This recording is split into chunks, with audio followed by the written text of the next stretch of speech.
Hi everybody, welcome to the 9th episode of the WimLex podcast. Today we're delighted that Daan Luining has joined us from Meetable.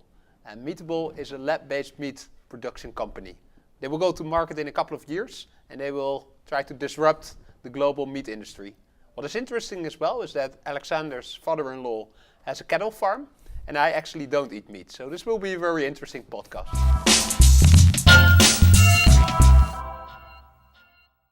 Welcome, Daan. Thank you for having me.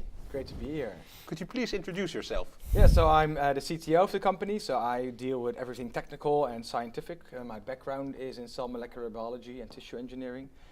I've been involved in this for quite a while. I've participated in the project for the first cultured meat hamburger that was made by Mark Post here in the Netherlands. And Moza Meats, right? Moza Meats, yeah, but at that time it was still at the university. Okay, yeah. So I was an academic at the time. Yeah. And after that, I moved to New York to join the company of New Harvest, which is a NGO, so a non-profit organization that funds academic research in this space, because there has been a lack of that all over the world. And there I got into contact with so many different people that are participating in the field, that had ideas about the field, and got really well connected, and also started to formulate a roadmap, which is basically from A to Z, a plan how you should develop cultured meat from the cell to the final product. And I got in contact with a professor from the University of Cambridge called Mark Kotter. And with him and his breakthrough technology, we now developed the scientific roadmap. And together with my co-founder, Krijn De Nood, he did all the business part of it, because as a scientist, it's sometimes hard to also do both sides. So I'm very glad that he's aboard too. Developed the roadmap from both sides, and now just rolling it out and starting this company and doing the science. Very impressive journey that you just described. Thank you. Let's start with the why. Obviously, the global meat industry is a multi-billion, maybe even trillion euro industry. And we've been eating more and more meat over the past 50 years. Could you explain to the listeners why you want to disrupt this market? So like you said, the large-scale meat production has some fundamental issues. The resources that are required to make meat are so immense and so damaging to the environment that we cannot sustain this for much longer. We need 15,000 liters of water to produce 1 kilogram of beef. We use 33% of all arable land to grow the crops that eventually these animals eat. And also the methane that these animals produce contributes to almost 15% of global greenhouse gas emissions. And increasing population also increased wealth equals increased meat consumption, and there's no way we can sustain this at a large scale or a larger scale. So that's why we have to do everything. So it's not only cultured meat, but we think that this can make the biggest contribution to that. But also eating less meat, also eating plant-based alternatives, just to make sure that we don't destroy ourselves just by eating meat. And cultured meat, I think, has a large potential in that, because it actually is the same thing. And it can reduce all these resources necessary to create meat many folds over. And you don't have to change people's mind about meat. So you don't have to tell them, no, you cannot eat meat because it's bad for the environment. You're replacing it with something that is as good as the real thing, because it is the real thing. So people don't have a reason anymore to say, well, the plant-based alternatives are not nice, or I don't like them so much, because if I can present you with a hamburger, 2 hamburgers, and I will tell you, well, tell me which one is cultured and which one is not, and you wouldn't be able to tell the difference, I think it will be very easy for people to adopt this new technology very fast. And you mentioned hamburgers. Is beef the first market within the meat industry that you're going after? Yeah, so we are doing first beef because we have a beef expert in our team, but we are also rapidly looking into pork, chicken, other mammals especially, and then afterwards maybe moving to fish, but that's much harder, and we don't know if we still want to do that. There's other companies already working on that. But beef for us is also a reason because it's the biggest contributor to the resource depletion, also the methane production. But of course, chickens are being more eaten and pigs are in between there. So we're definitely looking to diversify. But for now, we're focusing on beef and afterwards moving into other animals. Cool. And let's talk about the science that you're using to develop cultured meat. You said before that you closely cooperate with the University of Cambridge, with Mark Kotter, and also have developed a specific technology to mimic or to actually make meat, to grow lab-based meat. Could you dive a little bit deeper into the process. Yes, I love to. So what we're doing is we are getting cells from the animal, and we're doing this in a completely non-invasive way. We're taking blood that retains in the umbilical cord after a calf is born. So there's a pregnant cow, and the calf gets out of the cow, and then the umbilical cord breaks, and then from the leftover blood, we take it into a bag, and we isolate pluripotent cells from there. And pluripotent cells have a large proliferation capacity, and proliferation means they can grow a lot. And also they're very plastic, and that means that they can turn into multiple cell types, so either fat, liver maybe even, but also muscle. And of course we are most interested in the fat and the muscle cells. And do you know that beforehand, how the pluripotent cells will develop? Yes, and that's where the technology from Cambridge comes in. So the current status quo is that these cells can grow a large amount and they can be turned into anything, but the current protocol to turn them into a thing is very lengthy, very costly, and very inefficient. So if you go from the pluripotent state to the final adult stem cell, you end up with 15% of your total cell population turning into the cell type, and it takes about 60 days. Is that where these expensive burgers came from? I read about something sold for, I don't know, 50,000 euros or dollars. No, the first one was 250,000 euros, and those were made differently. So they used muscle satellite cells, which are muscle stem cells. So what you do if you're starting this process, you must make a choice from which cells am I going to make cultured meat. Am I going to do that with the pluripotent cells, which has a large proliferation capacity but very hard to control? Or are you doing this with adult muscle stem cells, which can proliferate limited, but can be turned into muscle very easily? So you have to make a trade-off. But we bridge that gap. So we use the pluripotent cells, and with the technology developed in Cambridge, we can turn the pluripotent cells into adult cells within 5 days and 100% efficiency, which is unheard of. This is really a paradigm shift in the entire field, and also in the medical field it has large implementation. So we're very excited to be using this and having the best of both worlds. So using the pluripotent cells and being able to differentiate them into the cells that we need, completely animal-free and within a reduced time for many times over. And how fast will a cell grow into real meat? What's the production process, so to say? So if you do the calculations, and especially with thinking about exponential growth of the cells, so 2 becomes 4, 4 becomes 8, and so on, so they multiply exponentially. We think the entire process can be done from a batch of cells from within 3 weeks. Oh wow! Okay. Compare that to what it takes to grow an animal. Yeah, that's I think 3 years. Yeah. And this also really nicely tunes into supply and demand, because now if there's nice weather during the summer, you have to think 3 years ahead, like saying, okay, well, I have to have enough hamburgers by that time to feed the people that want to barbecue. And that's quite tough, right? 3 years looking ahead is quite difficult. But if you're thinking about doing this in 3 weeks, you can make a forecast for 3 weeks, right? So what you're doing is then increasing production, so you have enough meat for the people at that time to eat. So you don't have overproduction. You don't have what the Americans call glut. So this is the overproduction of meat that stays in the stores that eventually spoils and then needs to be discarded of. Now you can really fine-tune the amount of food that people require, and even doing this locally, right? You can do this technology inside of a building in a city. You don't need to have meadows or anything around the city where you transport your food from inside the city. You can basically produce this inside your city, so that you can call this locally farmed meat without any transportation, and also really tailored to the supply and demand of that area. And your laboratory, is that based in the city as well? It's close to Leiden. We're in the Bioscience Park, because at the moment the technology resides inside of laboratories, but eventually you should imagine this just as another food producing company, right? Like the Campinas, you don't call it lab-made yogurt, you just call it yogurt, because it's made in a factory without any labs. And so the technology now resides in labs, so that's why we're using the facilities over there that facilitate us with the permits and also the laboratory requirements that we are using. But afterwards, we're thinking very quickly to moving just into a production facility. Great. How much meat can you produce by just one cohort of stem cells from a cow? That's also the slogan that we made for our company is one cell can change everything, and we really mean that, because using the pluripotent cells instead of the satellite cells, the muscle satellite cells, the pluripotent cells can grow indefinite. They have unlimited proliferation capacity. So you can really feed the world with a single cell just by multiplying it over and over again. And of course, you need to check the cell if it still performs well, if it doesn't show any drawbacks, if it just performs as you want to. But what you do is you hold a master batch, and then you take a sample from that, and those that you expand and control, and then eventually when the sample that you took is starting to deteriorate or starting to perform less, then you go back and just take a very small sample again from your original batch to grow that again.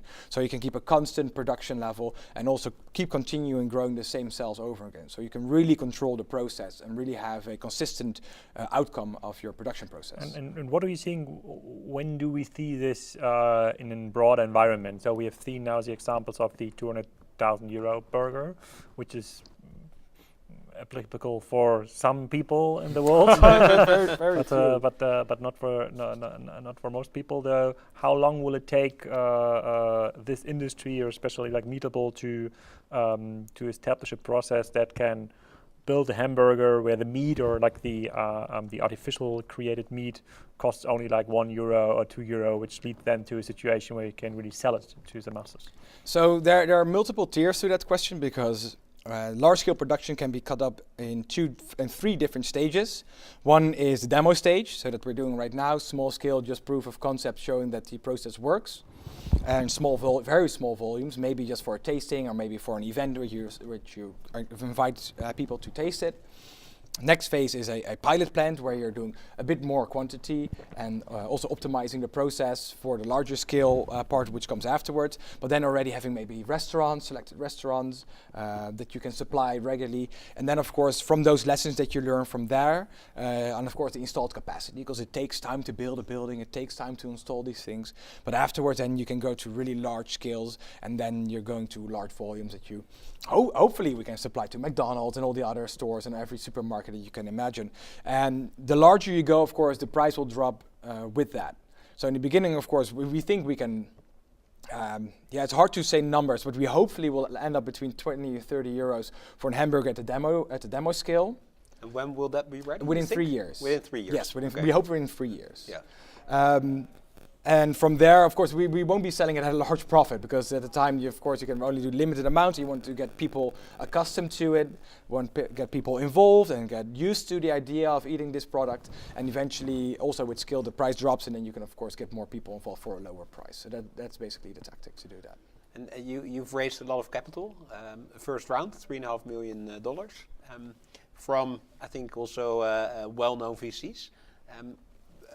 Where do you spend the money, and is it mostly spent on the laboratory itself, on the production process? Yes, it's mostly R&D at the moment. Okay. So really people and equipment and getting the process, but also already looking ahead for regulatory parts and also for a bit for marketing. So it's not only R&D, but most of it is R&D, because that's most important, right? You really want to have the first proof of concept ready, so that you can show people this is how it's going to look like at a larger scale, and this is how it tastes like, and also really play with that to see if you can optimize on that part. And I think you announced the raising of capital as well in a press release. I think that got coverage in Forbes, in Business Insider, in many well-known news publications. What was the general response that you received from the market, and maybe even from potential consumers to clean meat or cultured meat? It is overwhelmingly positive. I haven't had a single person that says, well, this is a terrible idea, we shouldn't be doing this. And I think that is also a sentiment that is increasing a lot. So maybe there are people that are not very fond of the idea, but it's such a small amount of people that think like that, that you have a choice, right? If you don't have to eat it. And the positive response that we get, I think a lot of people are waiting basically on this product to happen. I think by the time that we launch, you'll have lines bigger than an iPhone X launch. But there will probably be some hesitance as well from the public as well, because they're used to seeing a cow in the field and understanding that you have slaughterhouses where that cow is being turned into a beefsteak or a hamburger.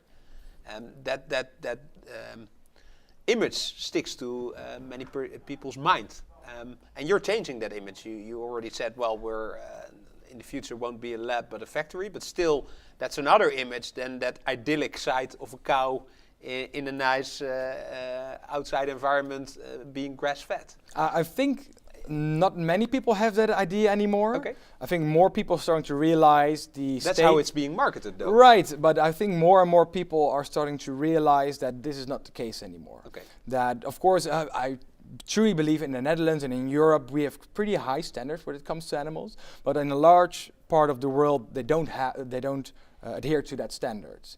So those are the mega farms, and that's what basically we want to see if we can mitigate that. We don't want to replace or compete with the small farmers or organic farms, because those are fine, right? They treat their animals well, and then we don't want to compete with them, but we want to make sure that the big bulks of meat, like the kilo knollers, so the big amounts of meat that you can buy in a store for a fairly cheap price. That are being produced in factory farms. Right, those we think we can compete with and will be better for the environment a lot more than competing with the smaller farms. So really, I eat meat.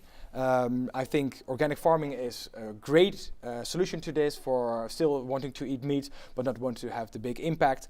But unfortunately the cheap amount, the bulk meat that is cheap is still being produced and still being bought, and if you can replace that with more sustainable alternative, I think that's already a giant leap in the right direction. I'd like to understand a little bit more the status of the development. So I just a week ago I heard like a documentary or a podcast about the Haber-Bosch process, which was like invented in the early 20th century to produce like fertilizer. It was like a situation where there wasn't enough fertilizer in the world to feed the people. Though there was like a big race in the scientific industry to create a process to create ammonia out of the air. It was like then invented by Haber-Bosch, which was like a clear demand from the market. There's not enough fertilizer, please produce fertilizer out of the air. Here's like the same situation more or less, and Haber-Bosch, it took them like, I think the race for this solution took them, I don't know, 4, 5, 6 years. So is it comparable to this kind of a scientific race in the early 20th century? So are you already very close to the solution, or is the solution already there and now you're only trying to find out what kind of industrial scale could be built upon the existing theoretical solution? So where is it really? So is it clear that there will be something like 3, 4, 5 years, or is there still some scientific hard to solve questions in the air nobody's talking about? Well, I think it's all of that. So there is something to say about every level of that. So we can already build on the previous knowledge that has been discovered in cell biology. So people have been doing cell biology for a long time, and we are also leaning on that. So the idea of using stem cells and how stem cells react and how stem cells behave on large scale, and also the pharmaceutical industry with large bioreactors, they already has established systems for that. So there's already hardware and knowledge on each side, but eventually the thing where we still have to do some development, and I don't think this is a big scientific question, more of an engineering thing, is making real tissue, real solid tissue. And we also think we have a solution for that. We are collaborating with people that really want to roll this out. So I don't think it's more of a question if, but only a question when. And of course there are some challenges ahead, and there will be failures, but I don't think that will ruin the entire idea if there are some drawbacks. Of course there is. In every developmental process there's drawbacks, but we have such a solid plan of making this happen, build on rigorous scientific knowledge and the previous known things about these cells, that I've no question that in my mind that this is not going to happen. And how many teams are working on a solution right now worldwide? It's not as many as you might think. Depends on how you structurize it. People that are funded, I think it's a handful. And then also in different areas. So some people are specializing, so doing only fat, so doing only beef, doing only seafood, and I specialize also in the seafood, or even supporting companies, also doing medium development, so the food for the cells. So it's segmented, and I think it's about a handful, maybe 10 companies total working on this together, working on this. On a global level? Yeah, so it really depends on how you determine the company or working on this, because there's people that really want to do this, but they're still in the fundraising process and still figuring out the right model for their company. And those are much more. I think then you're talking about 35 companies who are still looking into what type of niche of this field they can participate, or still busy with their fundraising process. But I think people that are really currently day-to-day working on this, I think it's about 5 to 10 people. And groups. And from what you can see today from a scientific perspective, so how close can you get in? And I think the meat industry, especially beef meat or cattle meat, is a very special one. Is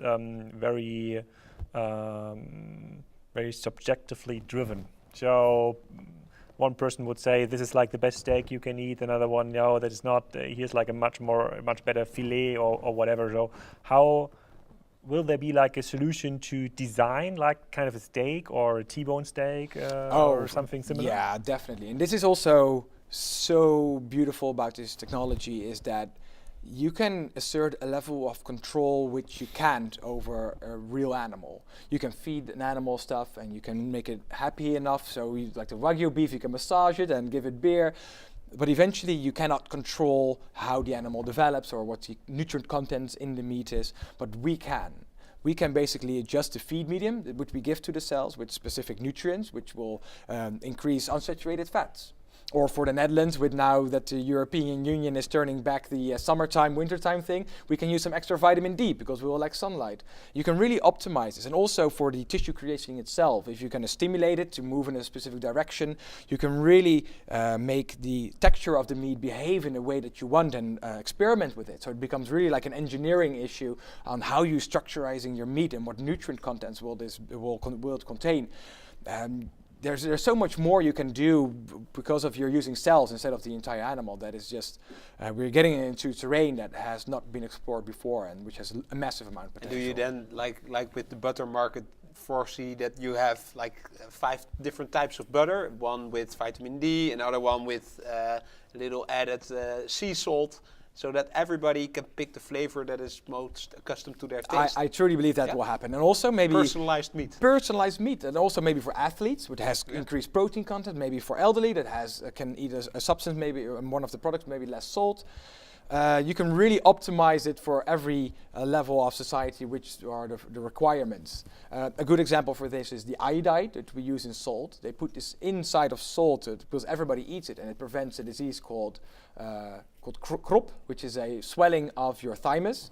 So people are already thinking about this. How can I add nutrients in people's diets to make the population overall healthier? And I think we can make a massive contribution to that. And you said, okay, the market will be, the product will be after the pilot phase marketable to a small set of test users for €20 for maybe 100 gram of hamburger. When do you see Meetable going mass market? Well, so what we've been planning right now is in 3 years to the demo, then another 2 to 3 years for the pilot, and then after that, then going to large scale. Okay. So 6 to 8 years will be our timeline to going on this and having a factory that. And the few competitors that are around, and I don't know if I recall it correctly. I've read something about like Memphis meat or something similar. So are they using a similar process or a similar solution, or is every team, every startup in this industry having like a very, very unique view on solving this issue? I actually don't know. I cannot look in the labs. But I believe that we're having a unique perspective on this using the pluripotent cells with the differentiation technology. I think that's unique in the field because the technology has just been developed and we have an exclusive patent license on it. So I don't think anybody else can or is doing that, but I don't know what the rest of the players are doing. You know why I'm curious, not because my father-in-law has a cattle which I also manage and sell, which is an interesting business, but it's more like an organic model. It's like not on an industrial scale, but the market is so big. The companies in this market are so big. The increasing demand just from China for pig meat is so big there. Why are not like hundreds of teams working with this solution, or even like the big meat companies in like Vion, for example, are working in this area? That makes me a little bit like I still trust in the solution you're getting, and I hope. And at the end of the day, there's like water and grass, and there must be a process to produce something more effectively than a cow could do. But it still seems hard to believe. So will this point come in the moment when you have this like demo day, or the situation where you can produce something for like a burger for like $30 per, I don't know what it's called in English, pellet or burger burger ingredient. So it's still, it seems very far away. So in 3 years, what you're saying, and even then like an added 3 years to the end of the pilot phase, that is a very short frame of time for such a big industry. And I'm sure we are talking about almost $1 trillion if you're like take into account all the producers in the value chain. It's of course $1 trillion market worldwide. It is, definitely is, but there already are current established players moving into this field. Tyson has been investing in Memphis meats, like you said, and there's a German poultry company that invested in Mosa meats. So they're already moving into this field because they already see the potential of it. And we are not under the illusion that within 8 years we have a majority market share. This will take time because you need to build a factory, you need to build the installed capacity to scale this. So we're starting anywhere that allows us to go there for regulatory affairs also.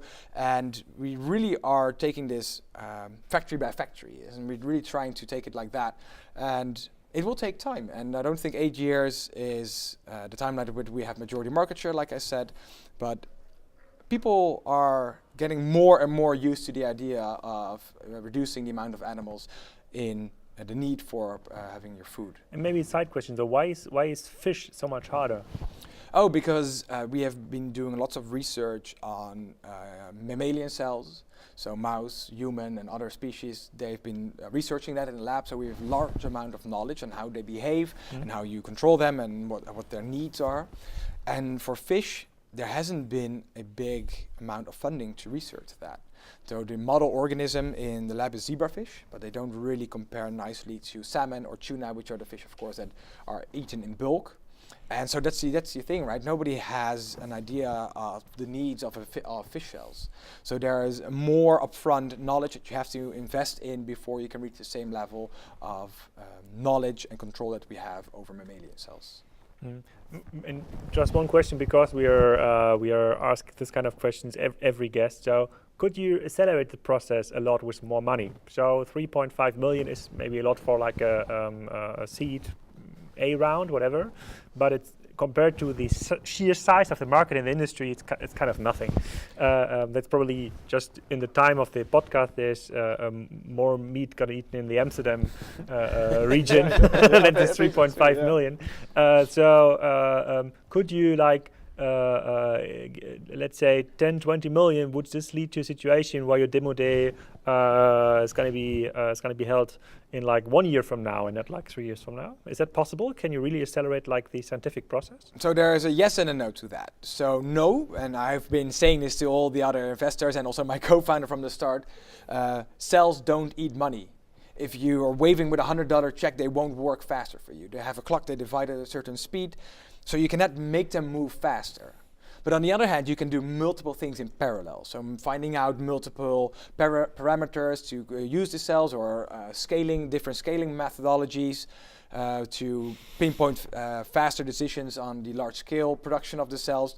But eventually there is a limited amount of speed you can induce in this process because of the cells. They are a limiting factor in the amount of time you need to go to market. But that not to say, of course, if we get more money, we can do more stuff. We can do maybe more species. We can maybe do more people from different bioreactors, comparing those together, already doing nutrient analysis, those types of things, so that we have a more sound data amount before we go to the Series A. And how do you prove success to your investors? So all the other businesses we are interviewing, they do have kind of a product or service or software which they're which they're offering to the market, and then they sell it more or less successful, and they're giving KPIs back to the investors, saying, okay, our cost per order is, I don't know, 100 euros, and our earnings is 80 euros, customer lifetime value is XYZ, and please give us more money, because in like 2 years from now, with this like scaling curve, we can earn you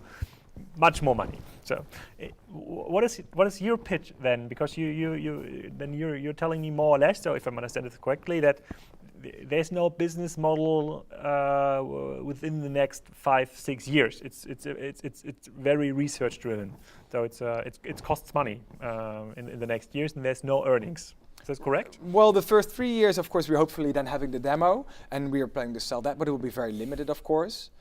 And I don't, if you're looking at food, the timelines for getting revenues back is just much longer. For making an application, yeah, you can put 10 programmers in a room, and the faster an application is being made. So all our guests saying software development is so easy. Yes. That's not true. So, but you can make software move faster, and it has much less capex. Investment. So food is just a different mindset. You need to find investors that have a different long-term mindset, that are really willing to go through the developmental process and really seeing that revenues building up over time. You cannot have like a hockey stick that in 6 years you can have $1 million in revenues. It takes time, and you need people supporting you during that time that want to help you through that phase. And I think we have found a perfect set of investors that are willing to do that and really share our vision on that. So you're not totally correct, because we will have some revenues, and this will be, of course, high-end markets, but it won't be a profit in the end.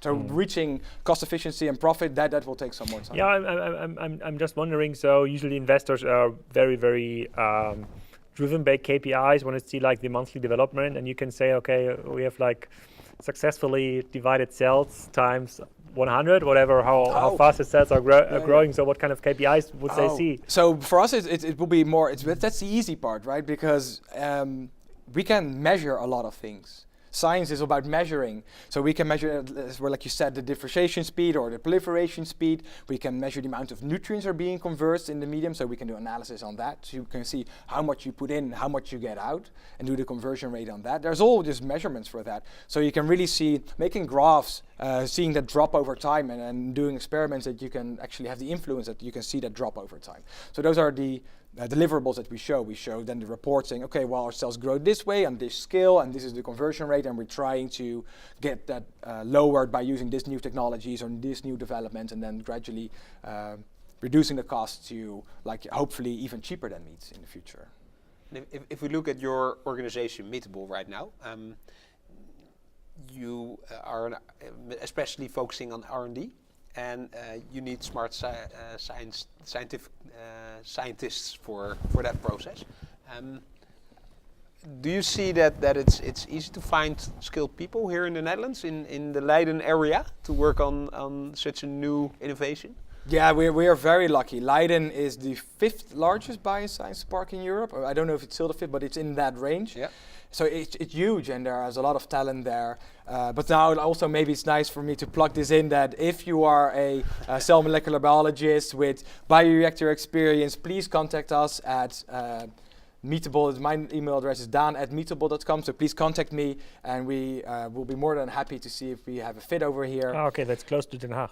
Okay. It is very close to The Hague. It's very close. Close to Amsterdam, to close Schiphol to Airport. Amsterdam, so it's a perfect place, you can say. So you can really, the travel amounts everywhere is so small. You can live in Amsterdam. So my co-founder lives in Amsterdam and he works in Leiden.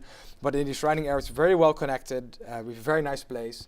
And definitely the science park is a vast amount of resources of skilled people that can help us with our journey. And what you said about the development phases that you're going through, that I mean, I'm not an expert on the pharmaceutical industry, but I can imagine that medicines are being created in a similar way. Are there some characteristics from medicine production that are similar to cultured meat production? The only thing I can think of is the scale. So using cells as a product at scale. Of course, the end product for us is vastly different, right? So usually the pharmaceuticals have a protein or a molecule that they use as a medicine, but we want to use the entire cell as a product, and then also then in a organized structure, like as meat structure. And that's where the analogies they stop, because pharmaceuticals don't care about that at all. So only the technology from the bioreactors and also some skills. And the time to market maybe as well. Yeah, that I don't know about that. I don't know how fast pipelines are for pharmaceutical industries and if that's comparable. Okay. And also the difference is, of course, we are using medical technology to make a commodity product. So the prices differences is different, and also then the incentives to do make certain choices are very different. So there are some overlap, but very few. But also the skills that people have, they can overlap a lot. So working with cells is translatable to any other field. If you can work with muscle cells, you can work with other cells. It's just a hard skill that you get and that we can use as well in our company. So you're a very positive guy and you see a lot of opportunity for cultured meat, and I really admire the goal that you're striving for. Are there also some challenges along the way to growing to mass market? And yes. What are they? Of course, and I think the biggest one is consumer adoption. Yeah. I do think that we're riding a wave now that everybody's feeling more positive about this and seeing that the positive impact that it can make. But of course, also technical challenges. There are, growing this at scale. We want to grow this at such a scale that has never been shown before, even the pharmaceutical industry. Because we want to supply a market which is massive, right? The amount of meat, like we said before in our conversation now, is already exceeding so many fold over in kilograms that you really need to do this at such a scale that is unprecedented in the current development. And that's where we go beyond that. And there, of course, is a challenge that I cannot assess right now or foresee on what things will happen and how that will look like in the end. And in terms of the consumption shift, now there are a lot of documentaries about the same issues that you described in the beginning. Meat is causing climate change, is causing animal harm, maybe also some health issues related to that. Of course, you're taking that away. That will take another 8 to 10 years to be able to take that away. Right now you see a very large increase in plant-based foods and also plant-based beef. What do you foresee? Are you foreseeing to convince meat eaters to change to cultured meat? Or are you thinking that there will be a shift also from people like me? Well, I hope so. Well, that's a question I can ask yourself. So if I would have the burger and it would be indistinguishable, would you eat it? Yes, I would definitely try it. But I'm not sure if I'm a good representative for plant-based eaters or vegans. So I'm curious to see what their reaction will be. Actually, if you ask me that question, I would say yes, because the reason why I eat plant-based is due to the issues that you also described and the reasons why you started Meetable. So I completely align with your goals and the good fight that you're fighting. So I think I will be convinced to switch. And I think that's great to hear. That's already another customer. So what we see in the population that, we're targeting meat eaters because they are the ones that eating meat, right? We're not targeting the plant-based eaters because they're not eating meat. But we do see the reason really matters on why people are not eating meat. Like yourself, you said, well, I see the negative effects and I see the animal harm. That's the reason for me to not eat meat, but you still enjoy it. So if you would have an alternative that is not as damaging, then why not? Then why wouldn't I be able to eat it? And of course, there are some, but few people from the media said, no, I wouldn't eat it. And for the rest, it's a mosaic of people having different sentiments about why not or why they do eat meat. So I think the majority is a yes, but of course, from both sides, we'll be switching over, saying, okay, so I don't want to eat cultured meat, so I'll start eating plant maybe, and plant eaters that are starting to eat meat again. And how will your distribution look like? Are you going to have a direct-to-market approach? Are you cooperating with, the Albert Heijns of this world to white label Meetable in their products that they're selling? How will it look like, the supply chain to the mouth of the consumer? So in the beginning, for really the demo part, I do think that you need to de-risk the market by showing that people actually want this and that people are waiting on this. So we really are thinking of having a flagship store somewhere that people can come in and experience, and we can educate them on it and say, oh, this is how it's done. See, there's nothing scary about it. It's perfectly fine. It's actually better, and you can really take them on the idea of why we're doing this. And eventually, I don't think we're going to do the entire distribution channel. There are so many companies that already have that in place. So by the time that we can really put out bulk, I think partnering with a established distributor is very likely. Okay, and that could be because in plant-based meat we have the Vegetable Butcher in the Netherlands, quite well-known brand. They actually sourced their plant-based protein from a company called Oja. And Oja was like a startup lab in the University of Wageningen in the Netherlands. Do you see yourself as a company that is similar to what Oja did, selling plant-based protein to companies that will make it into a burger and then build a brand around it? Or do you want to brand Meetable as well and then Albert Heijn is selling it as a plant-based Meetable burger? I think all of it. I think you can use the meat as an ingredient, but also just as a product on itself. And having just next to the other burgers having the same thing there, saying, oh, this is the cultured variant of the real meat, but also having it on a pizza, for example. So I think all of the options are available still to us. And if you have to choose, what's your gut feeling right now? What will be the fastest route to success? That's difficult to say. I can see both situations very clearly. It really depends also on as an ingredient who wants to partner with us. Yeah. And I think having your own brand is easier than to sell. So I think both of them are just as viable. And I personally like the idea of having a real piece of meat, selling that, because I think that's the best way to market and also the purest way to show the benefits of it.